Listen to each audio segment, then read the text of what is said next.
58,8 sekundės toks geriausias rezultatas.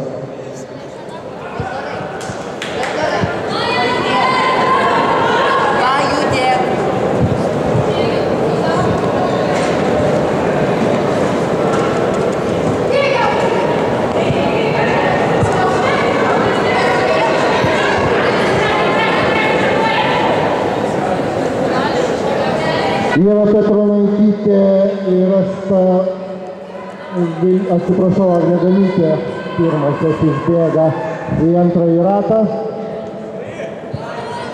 Agnė Ganytė dabar lyderė.